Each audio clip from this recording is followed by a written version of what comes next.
सही कहा है किसी ने, चिंता और चिता में सिर्फ एक बिंदु का फर्क होता है। इस दुनिया में कुछ लोग बेवजह चिंता करते हैं, बिना किसी कारण के ही अपने आप को और मन को भी परेशान करते रहते हैं। चिंता हमें बीमार करती है। आज की इस वीडियो के माध्यम से हम सीखेंगे कि हमें बेवजह चिंता नहीं करनी चाहिए।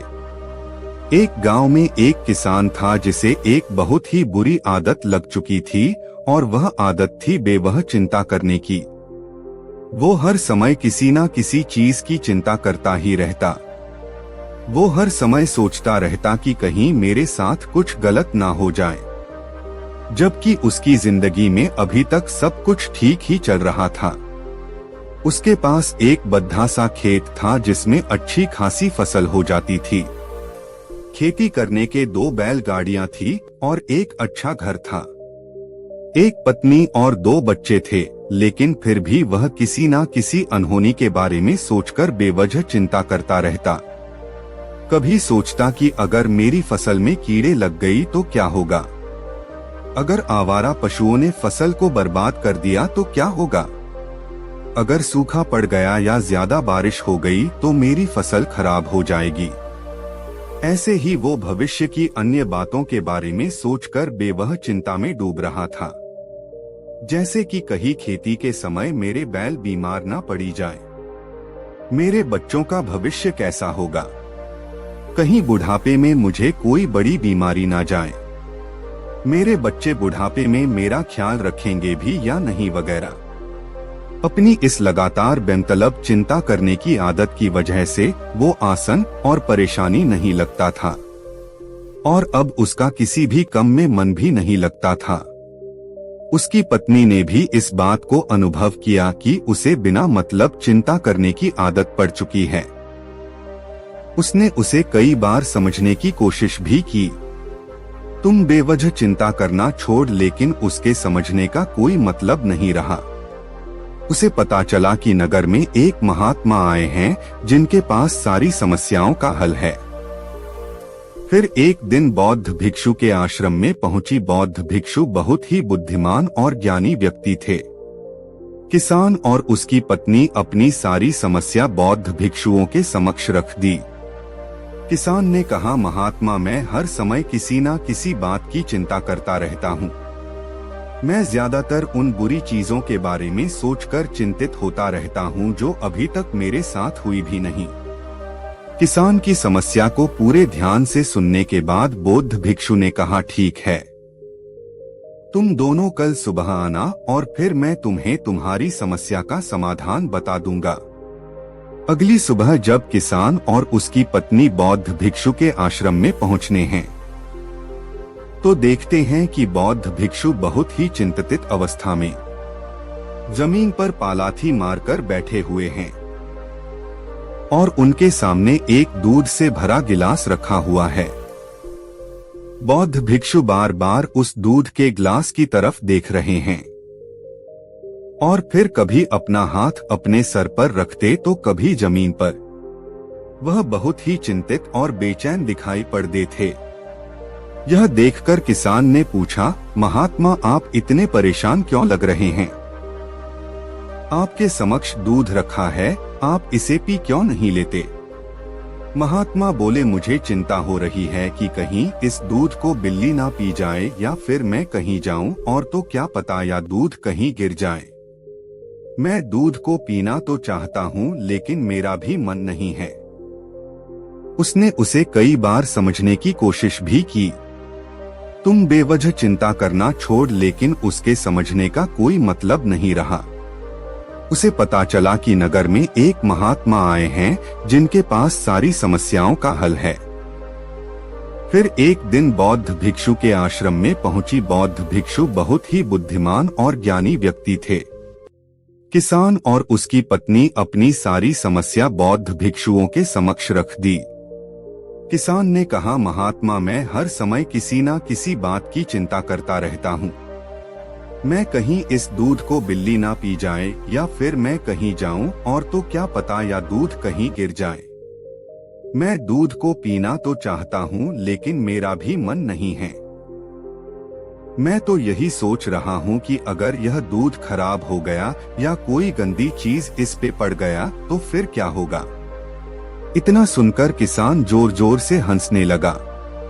किसान ने हंसते हुए कहा, इसमें इतनी चिंता करने वाली कौन सी बात है, यह दूध ही तो है। अगर इसे बिल्ली ने गिरा दिया या ये खराब हो गया या फिर किसी ने इसे पी लिया तो क्या हो गया।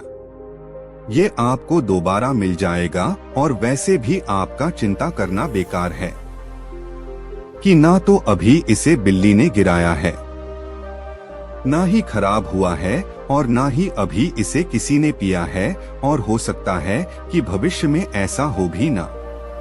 किसान के मुंह से यह बात बौद्ध भिक्षु मुस्कुराए और बोले, मैं भी तो तुम्हें ही यही समझने का प्रयास कर रहा हूँ कि भविष्य की उन घटनाओं की चिंता करना व्यर्थ है जो अभी हमारे साथ हुई ही नहीं, और बहुत बड़ी संभावना है कि वो कभी होगी भी नहीं, और अगर हो भी गई तो जिस चीज को तुम एक बार हासिल कर सकते हो उसे तुम दोबारा भी हासिल कर सकते हो, और अगर नहीं कर पाए तो कोई बात नहीं, क्योंकि समस्याओं के आने के साथ ही उन समस्याओं का सामना करने की हिम्मत भी अपने आप ही आ जाती है।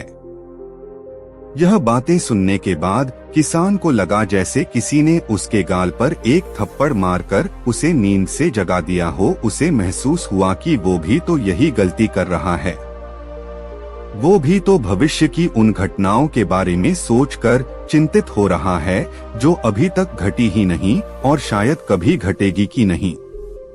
वो और फिर बौद्ध भिक्षु के चरणों में गिरा और कहने लगा, इतनी आसान में मुझे मेरी गलती का एहसास करवाने के लिए आपका बहुत बहुत धन्यवाद, और मैं आज से पूरा प्रयास करूंगा।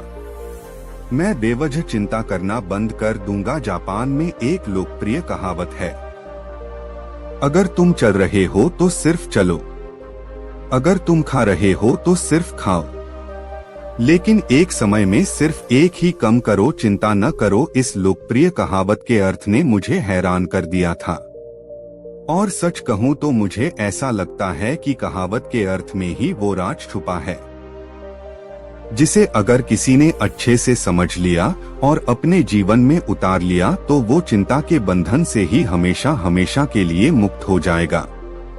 इस कहावत के अर्थ के बारे में हम आगे बात करेंगे, लेकिन उससे पहले देखते हैं कि हमारे दिमाग में इस तरह के विचार ज्यादा चल रहे होते हैं। पहल, क्या मैंने यह काम सही से किया? दूसरा, क्या मैं इसे और बेहतर कर सकता था? तीसरा, इसका परिणाम क्या होगा? और चौथा, लोग मेरे और मेरे काम के बारे में क्या सोच रहे होंगे? ये ऐसे कुछ विचार हैं जो हमारे दिमाग की सिस्टम में ज्यादातर समय चलते रहते हैं, लेकिन हमें पता नहीं चलता क्योंकि हमने इन विचारों के साथ जीना सीख लिया है, और हमारा दिमाग काम भी ऐसे ही करता है कि अगर हमने इसे किसी काम को कई बार करवा लिया तो फिर यह उसे अपनी आदत बना लेता है, और फिर हमारे चाहे बिना भी उसे काम को करने का प्रयास करता है। शुरुआत में तो हम किसी भी काम को अपनी इच्छा से पूरे होशोहवास में करते हैं, लेकिन बाद में वह हमारी आदत बन जाता है, और फिर हम बस बेहोशी की हालत में बिना सोचे समझे उस काम को करते चले जाते हैं। जब एक बच्चा छोटा होता है तब उसे पता नहीं होता कि चिंता क्या है, लेकिन जैसे ही वो बड़ा होता है माँ बाप कहना शुरू कर देते हैं, बेटे आपको होमवर्क करना है, आपको उसकी चिंता नहीं हो रही, आपकी एग्जाम आने वाले हैं, आपको उसकी चिंता करनी चाहिए। और ऐसे ही न जाने कितनी सारी चीजों के लिए बच्चों के आसपास के लोग उसे चिंता करने के लिए कहते हैं, और वो छोटा बच्चा इस बात को मान लेता है। यह अच्छा, किसी भी काम को करने के लिए हमें उसकी चिंता करनी पड़ जाती है, और फिर वह भी किसी काम की घटना के बारे में बार बार सोचने लगता है। शुरुआत में तो वो यह कम जानबूझकर करता है, लेकिन धीरे धीरे उसका मन इसे अपनी आदत बना लेता है, और फिर ना चाहते हुए भी उसका मन एक ही विचार के बारे में बार बार सोचता रहता है, और फिर वह अपनी पूरी जिंदगी चिंता के इस जाल में फंसकर रह जाता है। लेकिन अब प्रश्न यह उठाता है कि इसका समाधान क्या है। तो इसका समाधान है ऊपर बताई गई जिन कहावत का अर्थ यानी जागरूकता। हमें अपने विचारों के प्रति जागरूक होना पड़ेगा। हमें थोड़ी देर रुककर इस बात पर ध्यान देना होगा कि कहीं हम ना चाहते हुए भी एक ही घटना के बारे में तो बार बार नहीं सोच रहे हैं। हमें पूरी जागरूकता के साथ यह देखने का प्रयास करना होगा कि पूरे दिन हमारे अंदर इस तरह के विचार उठाते रहते हैं। अब आप पूछ सकते हैं केवल जागरूकता क्या करेगी? मैं कहता हूँ यह काफी है। यह मन को शांत करने के लिए पर्याप्त है। मन को अपने स्वभाव का एहसास करने के लिए पर्याप्त है। और जीवन में जागरूकता लाने का सबसे आसान तरीका है ध्यान करना।